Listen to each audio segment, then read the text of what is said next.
Huh. This is cold. Yeah, he does. Old guy? Damn, dude. Good morning. Welcome to the Dirt Drive Podcast. It's nighttime now. Yes, it is. Nighttime Oh, hey, podcast. Wayne. Just hand it to Tim. Yeah, we'll get it. Appreciate it, man. Thank you. Tom, can you put my RC car together, please? I don't know where it is. Oh, there's the frame. Never mind. Don't do it because you'll lose my So, pins. like, how does this work? What am I not allowed to say? I've never done this. That escalated very quickly. You asked the question. Holy, that is not where I was going. That's the intro clip right there. I mean, he's not, but that is not. Holy cow. Hey, boys. Oh, it lives. Hey. You're right on time. Who's in here? Fixed it. About to record a podcast Yeah. episode. This is going to be the most epic.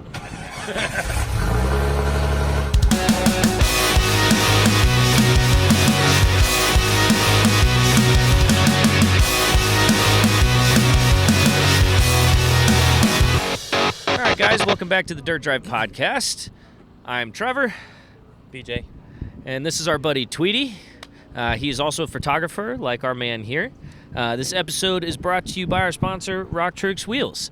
If you guys are anywhere in the world and you want good wheels at a decent price, definitely check them out. When you go into the cart, use code DIRTDRIVE to get a nice little discount.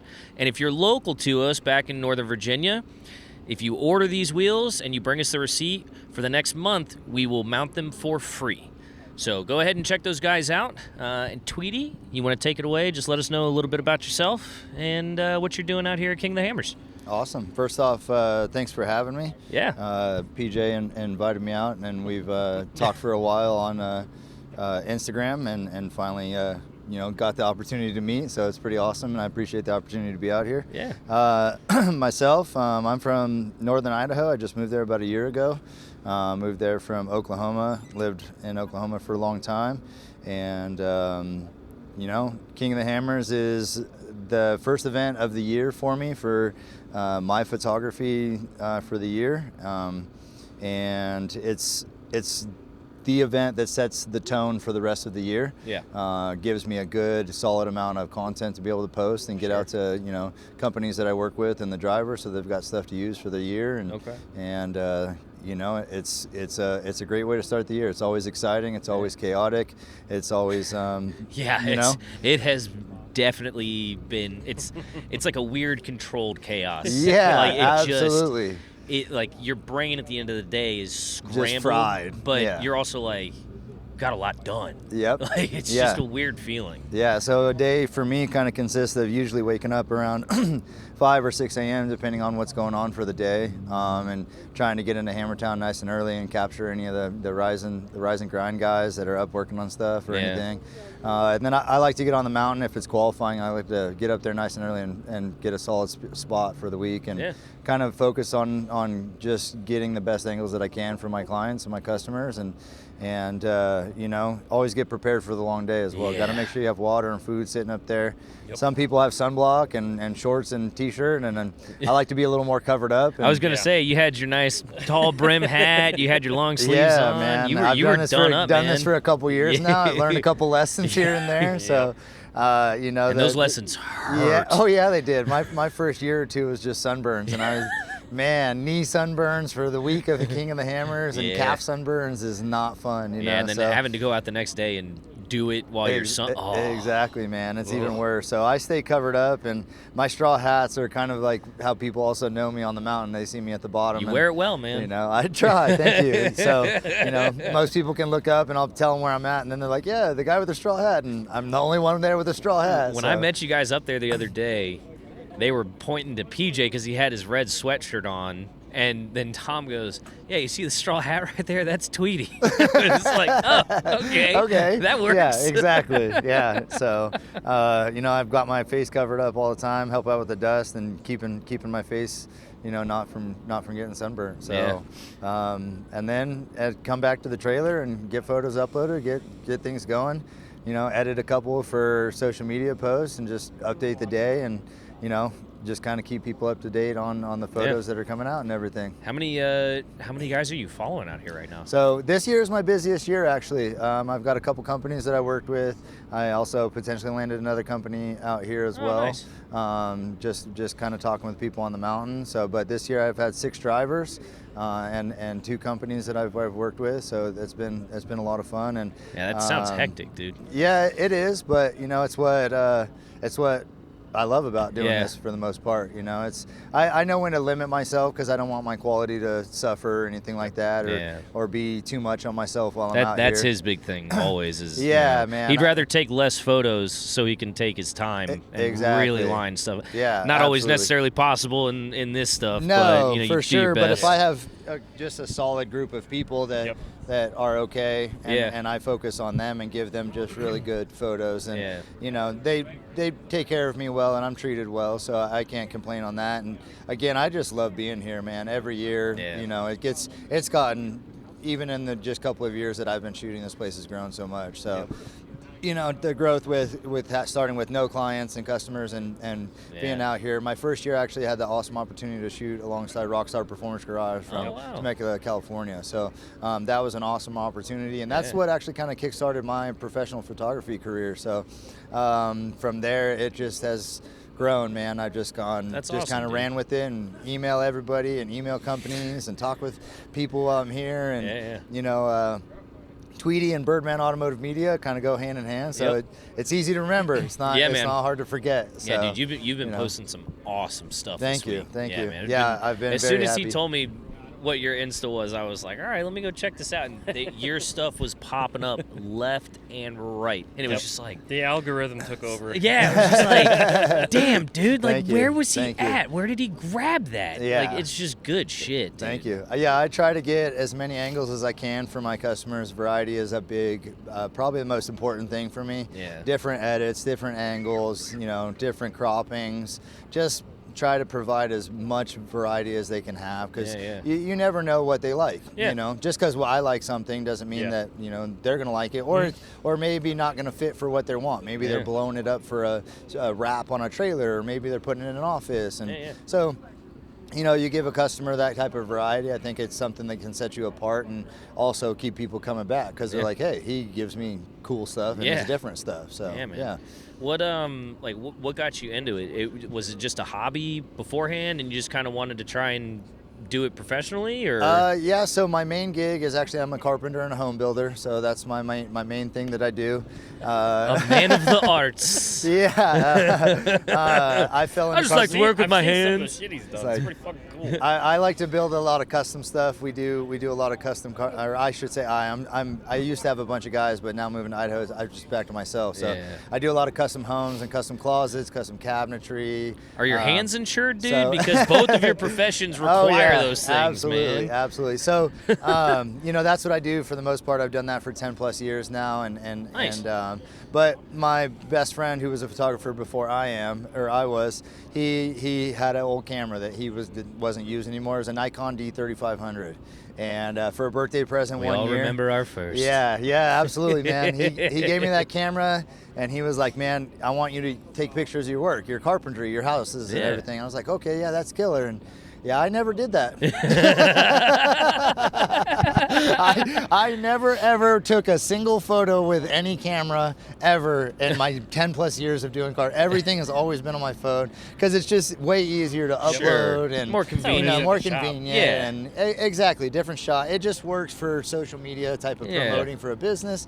And hey, that's fine. I can do it when I'm on the spot as well. So I immediately took the camera and I started photographing him and his side-by-side, and that's the very next day, just doing stuff like that. And then when I got back home, I lived in Oklahoma at the time, then I started to escalate to car shows. Okay. And then from there it escalated to custom truck shows, and then from there it was people were, hey, you want to do a private shoot? Hey, you want to do a private shoot? And then, and then I got tired of the custom truck stuff, and that never really interested me because I grew up doing off-road, So then it was like, hey, I've ended up somehow following Nick Ashby with Rockstar Performance Garage. I think it was because of the original Gridlock that I had seen. And so I ended up following him, and they were going to be going to Hot Springs Off-Road Park in Arkansas, and I was just there. And I had been to that park a couple times before. It was only a couple hours from my house. So I was actually there for my birthday, and so I just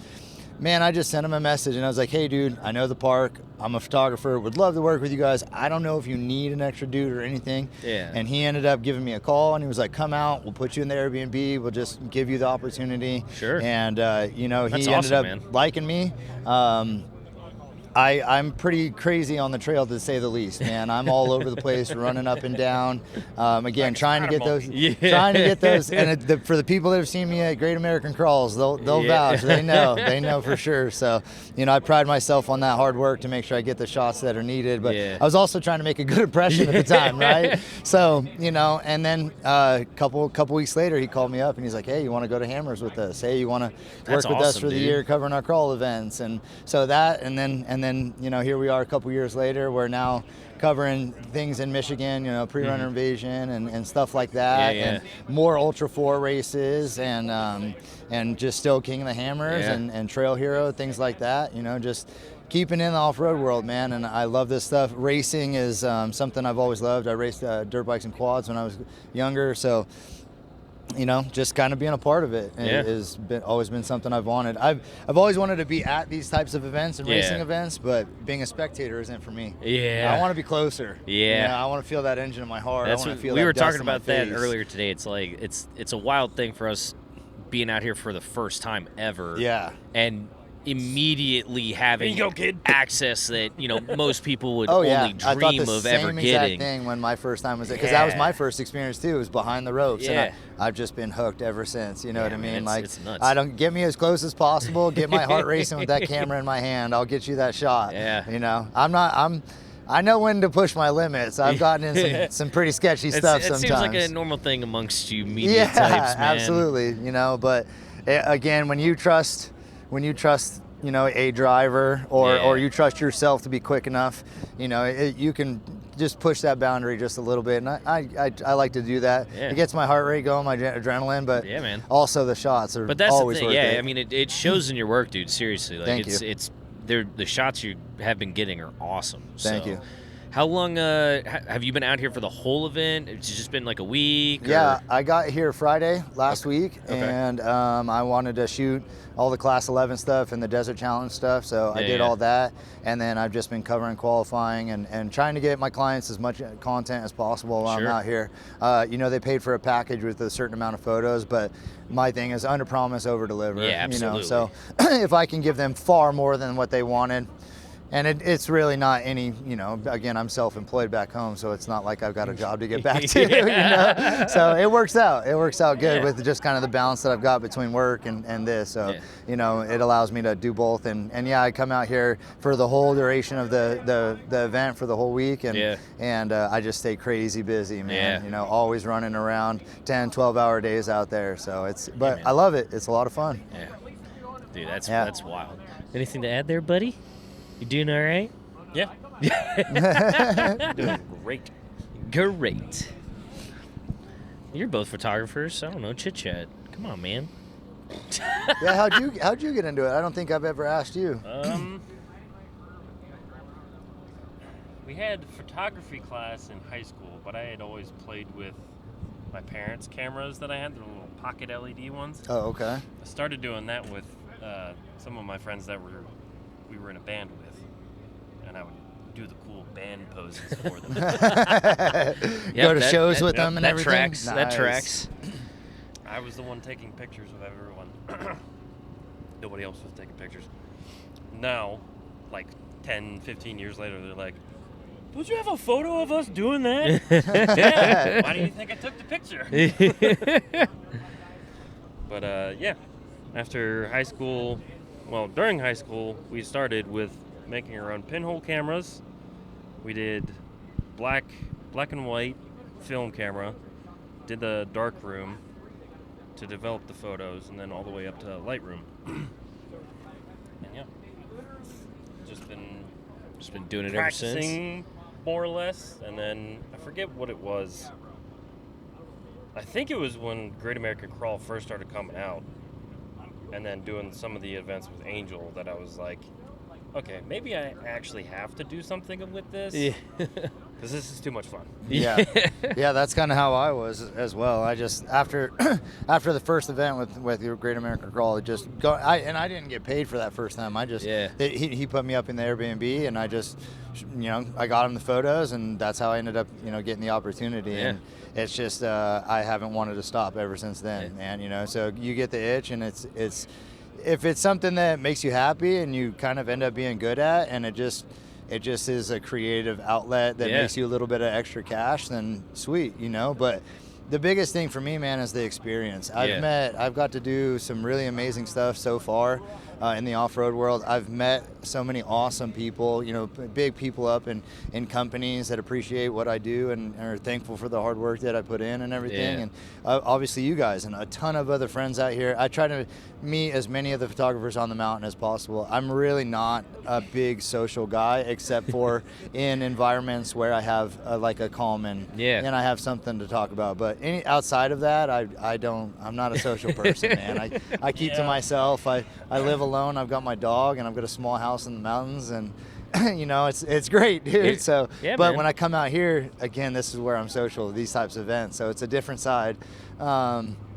But I try to meet and shake hands with just as many photographers as I can out there. Yeah. And just because we do share that same thing, it's easy to break the ice and kind of carry a conversation, and then you put excitement in front of us, and we both love off-road or horsepower, and it's like, oh, it's okay, this is easy, but.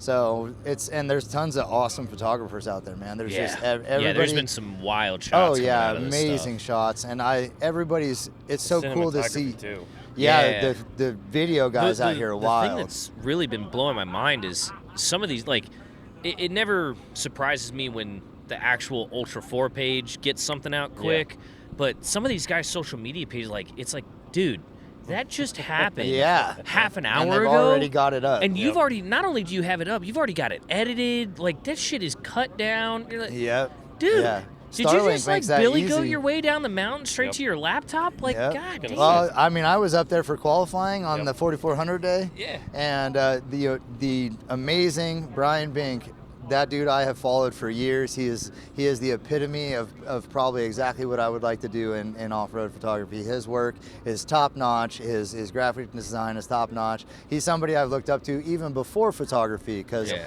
he's just always been in the trophy truck world, and I know I've seen his stuff far beyond when I got into photography. But I actually had the really rad opportunity of getting to shoot next to him, and he's somebody I look up to. So it was cool to hang out. And he just pulls out his laptop, pulls up a hotspot, and just uploads things, edits something real quick, and he gets back to shooting. Damn, and I'm sitting over here like, yeah, whatever, dude. Yeah. You fucking show off. I'll drink my Gatorade.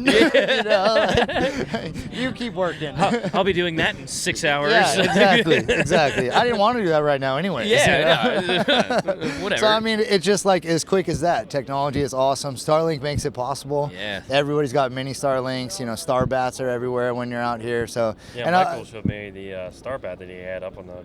Yeah, that thing was wicked. Michael with MXS Photo, he's awesome, and he's always super helpful with stuff like that. Having Wi-Fi for a couple of people and everything. So, and it helps when you're up there. Sometimes if you've got a 20 or 30 minute break, man, and you're just kind of bored, it's like, dude, somebody. Especially during that qualifying, man. It's you have people not show up, so you go from 30 cars to 10 cars, and it's just like, okay, you're just sitting there waiting, roasting in the sun. Those guys just ran through in 15 minutes. We got 45 before the next guys go. Like, what the hell? So yeah, and it helps with the live feed too when you're out on the track, man. Like next year, I definitely think having a star bat is going to be something. I guarantee myself, and I'm going to make it happen, that I will be more busy next year. So having a star bat while I'm out running around, is going to just help you kind of keep up. Oh yeah, and just know where my drivers are at. Today I couldn't really know where my EMC guys were, just because I didn't have any service.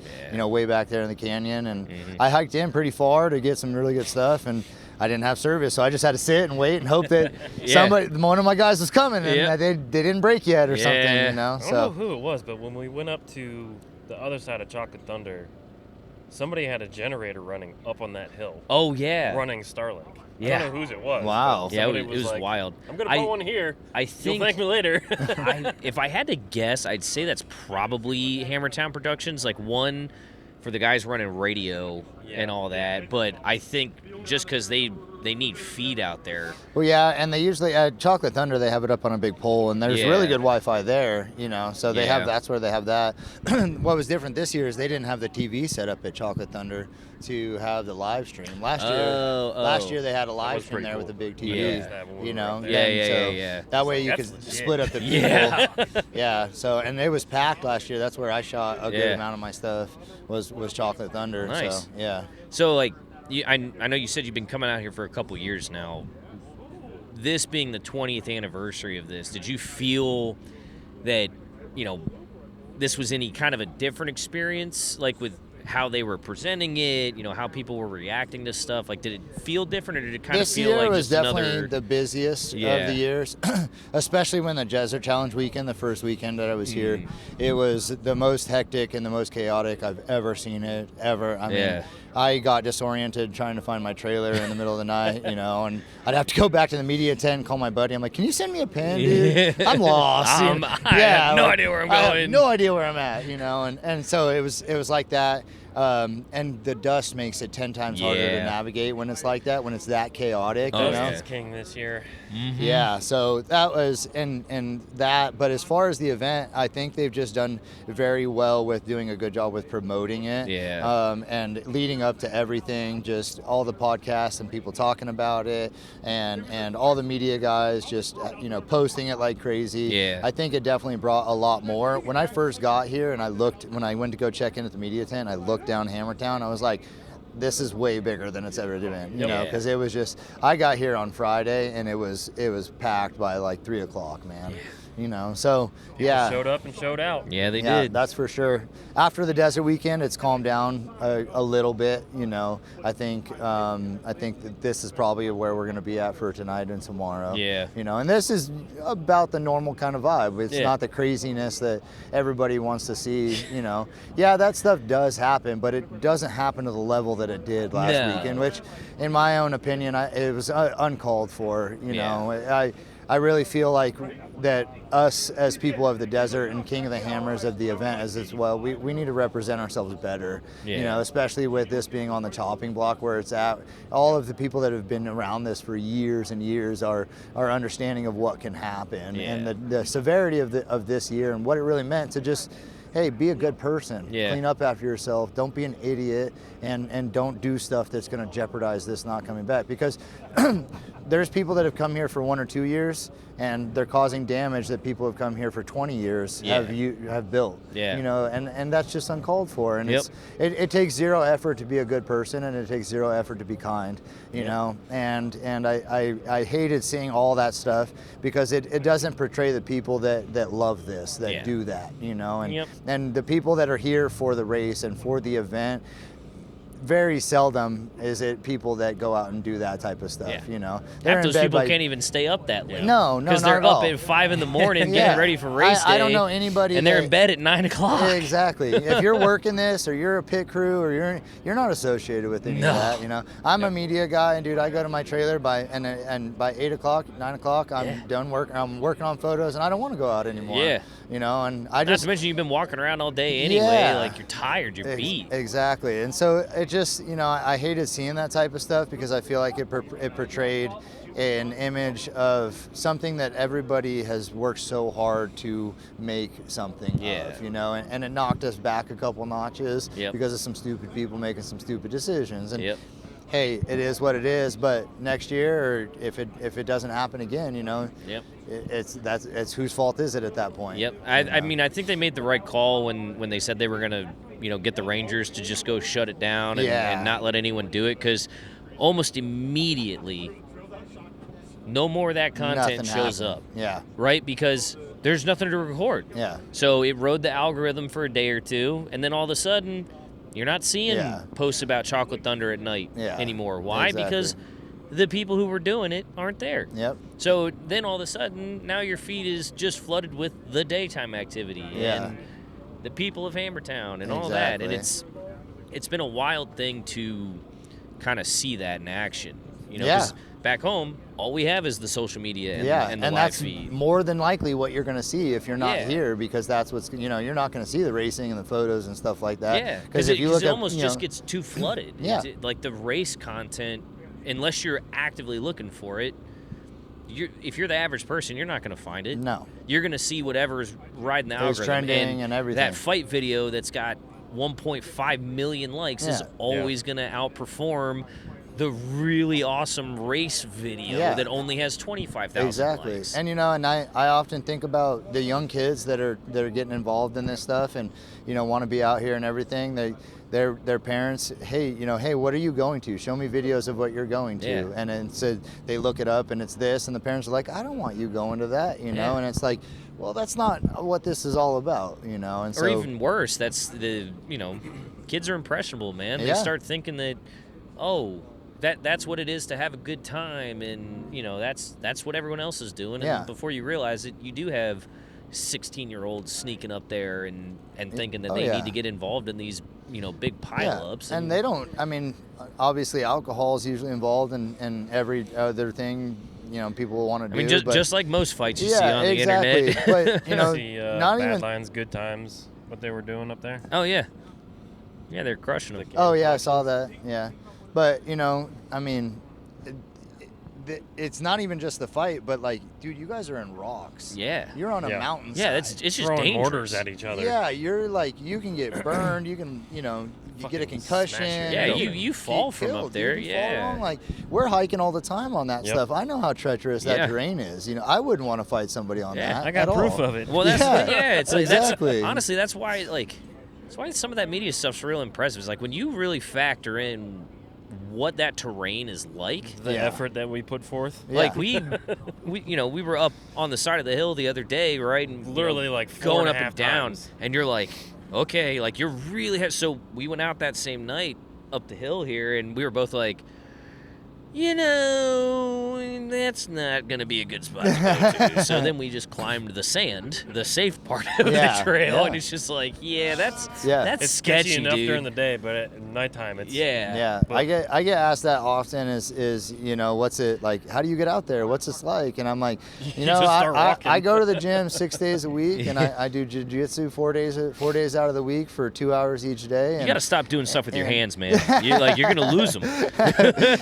but I do that stuff to stay in shape for this, man. This is a lot of. This We is made a that lot of joke work. all week. Yeah, this is a lot of work and carrying that stuff on your back, and I don't want to have to worry about collapsing because I Yeah. can't breathe right or something, you know. Yeah, So man. I think being in shape and having a solid foundation physically is definitely a leg up on some people. Sure. You know, you carry heavy equipment and you get in some crazy sketchy spots. Yeah. And you got to be quick on your feet sometimes. Yeah. You know, that ground can give out at any time underneath you. That rock can Oh, yeah, it can. slip out, and you know you got a pretty penny holding in your hand. It's so not great. you know, I think being in shape, being agile, and just knowing where you're at is definitely a key to being safe out there. Yeah. Yeah. Are you extreme photography. yeah. Are you doing videography too, or just stills? Just a short form every once in a while type of thing. Sure. You know, just clips and stuff like that. I'd like Mix to it get up in. every once in a while. I'd Yeah. like to get into video, but I think already with my schedule with carpentry and Yeah. photography as it is,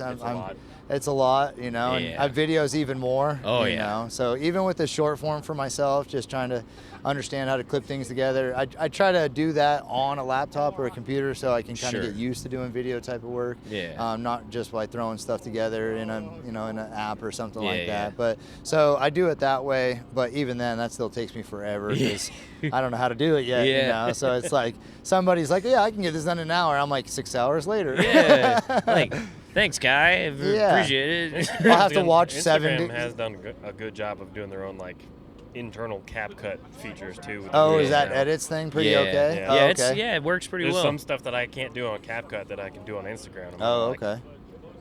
Thanks, Yeah, CapCut. I'll have to use that. I haven't. See, I use CapCut. It's pretty easy to Yeah, use. I just figured it out the other day. I mean, Yep. we were standing on top of the hill, and I'm sitting here, and I'm like, I've never played with these functions before. Like, oh shit! CapCut's a lot better on like a desktop. Yeah. But it's a little more difficult on an iPhone. Yeah, exactly. So I'm like showing stuff to him. I'm like, I don't know. What do you think? I was just That's figuring why this I out. was using the Instagram one this week. Yeah. Because it has more I'm gonna have to features. try that one. Yeah. I haven't used it yet.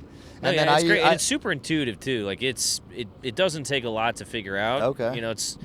It's a little basic if you kind of come from the editing world. Yeah. But they make it really user friendly. Oh, okay, So I gotcha. think like for someone who's trying to figure it out, you should pick it up pretty quick. Okay. He just started doing a little bit more of the real work too. Yeah. Okay.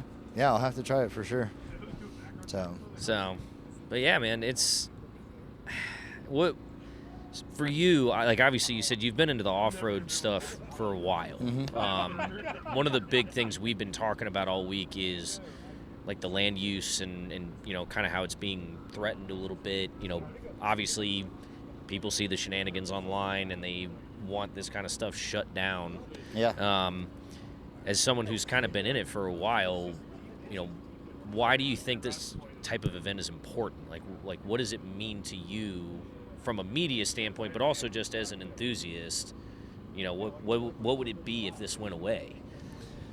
That's an excellent question, man. That honestly is. I think it would be detrimental to honestly a lot of people's businesses that thrive on starting the year with a solid foundation, at an event like this, where it is guaranteed, like profit, or it's guaranteed connections, or it's guaranteed more work, or, I think that's the biggest thing. And there's a lot of people here that are full-time racers that do this, and they do an Ultra 4 series, and this is the end or the beginning of it for them. And it can be, this ends the season, but it also starts the year, at the same time. So if this goes away, well, then where's the championship go? Where's the purse? Where's the sponsors go? Where's all that type of stuff go? That loses traction.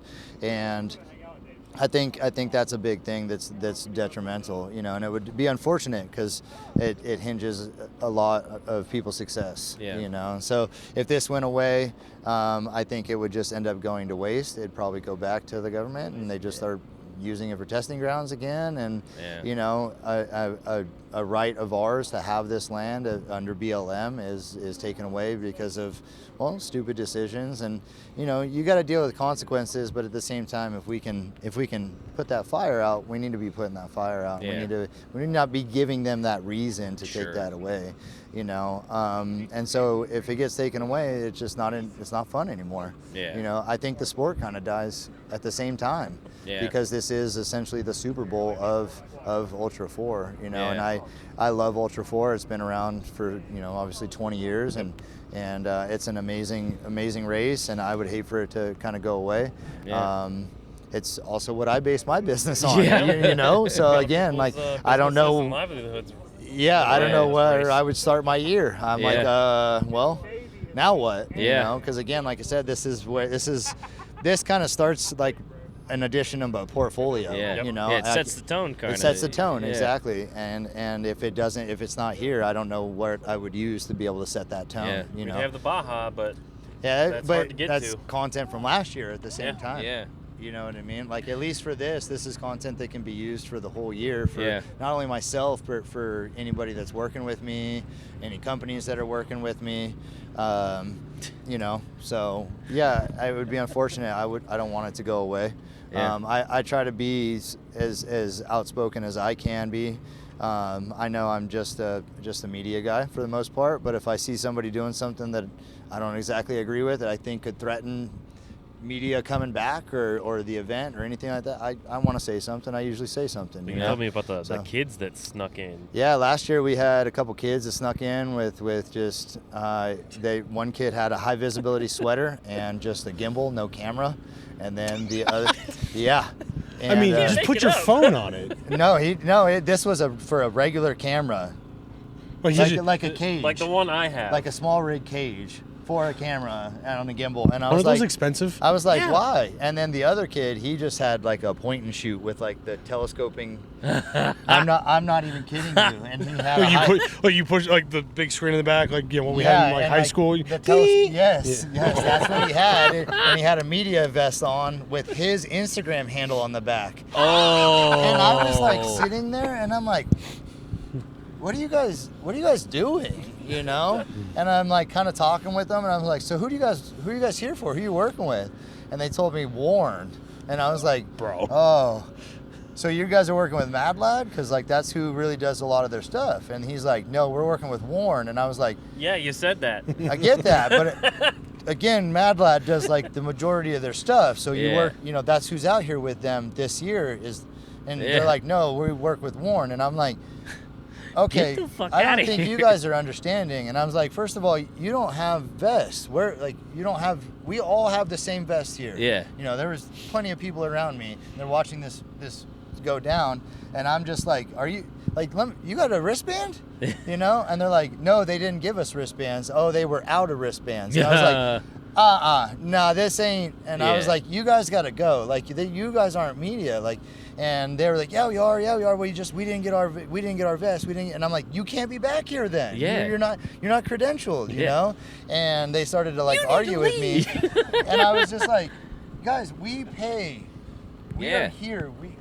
You are making us look bad. If you get injured right now, you didn't sign a waiver to be where you're at. Yeah. You know? And we are paid to be here. We also paid to be here at the same time. And you guys didn't. And I don't really appreciate you taking advantage of wearing a high visibility vest essentially. Yeah. You know? And so I asked the track marshal, I was like, hey, you need to check these kids out. I don't know if these kids are legally credentialed media that should be back here. And sure enough, they weren't. They didn't have the proper stuff, and they were asked to leave. And at that time, I felt that was the right thing to do because, again, we that could be detrimental. They get injured, they get ran over, some parents can get, sue, and there goes the sport. Yeah. It's as simple, it's things just like that. Yeah. So one thing that I liked about this year that they did was they did verifications. Yep. Yeah. You had to have a team or an outlet that they could call and verify that yes, you work with them. And I thought that was awesome because that prevents something like that from happening again, which something like that can cause this to go away. And so if that's what I have to do in order to make sure that this is coming back next year, or just be a part of the change to make sure it comes back next year, I'm okay with doing that, And they don't also make it very difficult. Like yes, there's extra steps and like they're verifying everything, but we went through the same process. Yeah. It's not if you want to do media, like you can be independent and apply for it. It's not that difficult to do. We saw it this morning when they were rolling cars out. A guy with like an Insta360 on the long telescoping thing like ran out with the car out onto the short course, and like they were like he was getting screamed out, and he's like, "Oh, I'm with the race team," and they're like, "Where's your vest?" And he's like, "Oh."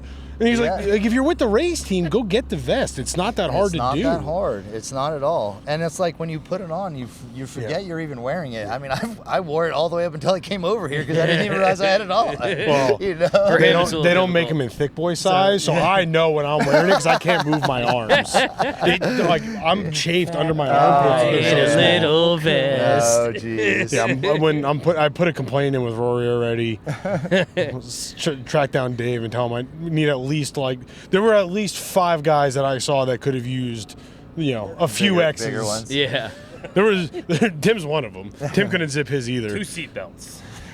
There was a guy who literally had it tied to his backpack. Oh man. And I felt bad. I'm like, yeah. To kind of also circle back to your question about what this event, I think something else that is a big thing that is also kind of really impacting this is the littering. Yeah. I pick up so much trash. Yeah. I do. Just walking around Hammertown, if I get out of the car, see cans. Dude, just this morning at 6:30, I got out of my car. I probably picked up 7 to 10 cans, just from my car to the Porta Johns. Yeah, it is vastly worse that direction. Yeah. Oh yeah, and even in the mountains today up at Jackhammer, and it's just not hard. There's so many companies that make. Yeah. There's so many companies that make the off-road sacks these days. Yeah. I mean, and I feel like out Midwest and all the Jeep stuff, the sacks are huge. Yep. I wish more people would have sacks here because that would help so much. Oh, hey. Trash. There it is. Trash sacks. Let me go ahead and specify for the camera. I'm talking trash sacks. Hey, you got a sacks sack? over there. There's a bunch of sacks and nothing in them. The wild part to me with that is Yes. a lot of people wear backpacks. They brought it in their backpack. Uh-huh. Put it back in your backpack. Yeah, it's or not just hard. use one of the trash cans that are all over the Yeah, place. they got trash cans and You recycle know? bins all over the place. Well, and also, on top of all of that, it's not hard to pick something up. Yeah. There's tons of people walking around here. Yeah. Yeah. Whether you're not littering, then pick it up. yeah, pick it up. And Hey, just because it's already on the ground. Doesn't mean it's got to stay there. we you know? talked about this the other night. Like we went out wheeling earlier in the week, and like the guy I was riding with noticed some cans on the ground. He stopped because I couldn't really get out of the buggy very efficiently, so he hopped out, went to pick him up, and it was like it's a true story. You said it so casual. Yeah, I can just see him What now. he I meant can to just say see him is now I'm with the shoulder fat. straps. Like, the straps weren't the problem. It's the size of the window. I wish it was that easy. That was But way so- more graceful, Tweedy. So he squirrels out of the buggy, picks up the stuff, and they're all full cans, Yeah. and it's right at the bottom of an obstacle. So like, shit happens sometimes, and you don't know it, and it just it just clearly bounced out of a full cooler. Yeah. Probably had no idea the cooler bounced open. It is what it is. But the next guy there, just pick it up, right? Like don't be the guy that throws your empty trash out. But if it falls out, accidents happen. Absolutely. If we all just clean up after each other, everybody's better. Yep, absolutely. I mean, I have a lunch pail thing that fits in my camera bag, and when I'm done with my trash, it goes Yeah. in there. But if I find other trash, Yeah. it goes in that as well. When I'm out Yeah. there. So, yeah, things like that. And that's what's kind of causing this thing to kind of Yeah. go away. And if it goes away, there's going to be a lot of people it's going to impact. Yep. Yeah. And I think about just the people that have been coming here before us, and the people that built this and have put far more energy into it than us, and far more money. Yeah. This is not a cheap sport. People spend thousands and thousands and thousands of dollars to get out here, and Yeah. and little things like picking up a trash can or a piece of trash and putting it in a trash can. I mean, dude, it's something that can make sure, again, be a part of the change, not the problem. Yeah, You know, absolutely. That's it. So Yeah. I don't want it to go anywhere. Yeah. I love this sport. I love this event and being here. Just walk around the whole camper. Sit down. Sit down. Now you want me to walk back in front of the camera? Yeah, stay behind the camera. Bum. Well, like I said, man, you've been shooting some great stuff this week. Your work is fantastic. So, I know you said you got a couple more jobs out of it. Yep. I'm happy for you. That's Thank you. great. I appreciate that. Where can people find you on social media? So Birdman Automotive Media on Instagram. That's what I've got. I don't have Facebook. The 2 times that I've tried to start Facebook, people have stolen my identity. Oh, Jeez. Yeah. you got to stop giving Facebook your credit card for those mobile games, man. He really thought So- that Nigerian prince was actually his cousin. Yeah. So I I don't need know new why. camera equipment. Yeah, $5 million. I don't know why it happens with Facebook, but I finally had to start one like under my dog and then change my name. And so, but I have it just for my business. Sure. Yeah. So, and that's all that I have it for Yep. for my carpentry, my home building business. But my main thing, when I like Instagram, because I think I still believe that pictures are still in. I know everybody says that, photos dying, and I'm like, no, you guys just aren't looking at cool shit. Well, I agree. yeah. And videos, of course, it is way better. I think Yeah, it's but there's something about stills, man. You just get emotion the out of it. creativity aspect. Yeah. To me, The only you know? reason the stills are out is because there's too many untalented people putting stills out. Yeah. Hey, That's why, because when you see, I'm a car guy at heart, but you see a good scenery photo, a good car photo, I don't care if it's a still, it's just that's fucking cool. Oh yeah, exactly. And then there's just all the, if everybody who can't shoot a still shot is making reels, i.e. me. So yeah, Birdman Automotive Media. That's where I post all my stuff, and Awesome. you can get in contact with me there. And any business inquiries, we can kind of do through that. If anybody's looking to hire me for any events, I like to travel. I don't mind that at all. And, I like being in the outdoors. I don't complain. I'm not a weirdo, and I don't snore. So I mean, Hey, there you go. Yeah. Can we trade you for Tim? So. But yeah, man, I appreciate you taking the time to come up here and talk with us, and Thank you for having happy me. to have your perspective on everything. It's good insight, just from another side of media who's been doing it for a while. So, keep doing what you're doing, man. Cool. Yep. Thank You're you. doing good work, dude. So, I appreciate it. Thank you for guys, the compliment. thanks again for tuning in. Again, this episode brought to you by our sponsor, RockTrix Wheels. Shout out to our boy Dre. If you guys need to order a set of wheels online, go ahead and use code DIRTDRIVE for a nice little discount there on your cart. If you're local to us for the next month, if you bring in a receipt for wheels that you've bought, we will mount them for free. For everyone else, check these guys out if you want a good, decent wheel that's not going to break the bank. All right? Deuces.